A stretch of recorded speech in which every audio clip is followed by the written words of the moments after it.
So guys, I talk about my power probe a lot, but this is probably one of the features that I don't really use too much on it because it can get you into some trouble. So on the power probe, you can actually send power and ground to test certain things. And what we're going to do is we're going to test this horn. Someone had tried to previously install this horn, but it was just like sitting in the engine bay floating around. So I don't even know it's still good. No point to do any work and try to get this to work if this isn't working, right? So we're going to basically apply power, and so horn clearly works. So now we can move on to our next job. All right, we got the fan poorly hooked up. This is the factory relay wire that should give us 12 when the horn's depressed. And then we've got this grounded, it just poorly grounded right there. And I'll show you what happens when we plug in the relay. All right, so here is the connector. Here's our relay. Now keep in mind the horn is not depressed, or it shouldn't be. And when I put this in, horn beeps. All right, so I've got the horn off. Had to take off the steering wheel, got the horn off, and you can see basically what's going on here. So this sleeve, well, not only is it poorly crimped on, but this sleeve wasn't even touching. So I'm pretty sure that this was grounding off against this and then causing the horn to go off. We'll check that really quick. So one of these should have ground, which according to our probe does have ground, and then the other should not. So when we depress the button, it'll ground this wire, but I guarantee you that what was causing it was this was touching this, causing the horn to go off. So I plugged the relay back in, so the horn obviously is not going off. Let's see if it goes off now. Oh, doesn't seem to be working regardless. So let's test that. So what I'm gonna do is I'm gonna put the probe on here.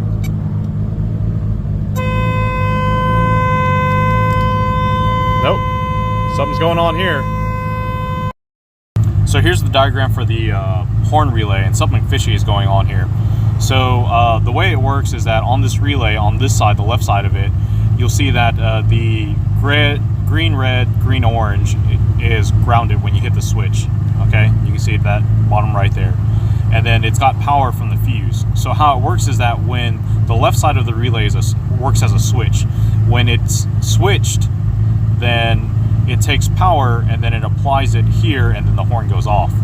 But when we plug in the relay, what's actually happening is for some reason green red on this side, even though it should be ground, is actually getting power. So we're gonna have to look into that and figure what's the problem there. All right folks, I'm a complete idiot. In this diagram on this side of it, or excuse me, on this left side of it, if you look, there's no diode here. So a diode's like an electrical check valve, and because there's not a diode, with the green orange not hooked up to ground, of course it's going to have power. So basically when I ground green orange / red green, it's the horn works like it's as intended. So it just goes to show, even after all these years doing wiring, you still make mistakes from time to time. And speaking of mistakes, look at this. So these wires actually just pulled right out, and the reason why that is that someone crimped this using the non-insulated end. So if you look here where it says non-insole on the left and insole on top of it, that's what happened there. Someone used the non-insole and it didn't crimp, and these wires, the red wire just pulled out. I just cut the green wire because I knew it's going to have to get fixed. All right, so here's the crimp ends, and as you can see, it's pretty durable. It's crazy that if you use your tools correctly, how intended, how strong this is going to be. All right, so we've got the ends crimped correctly. I'm not sure what this wire is for. I'm just gonna cut it. It doesn't seem to interfere with how the horn works or does not work. So we're gonna, obviously the switch is supposed to be here, but we're just gonna tap it for now. And look at that, we got working horn. So there you go. All right, so we're about to do functionality test. We got the power probe sending constant ground here, and then we got the horn hooked up. So when I press the button, we should, all right, working horn. Let's go.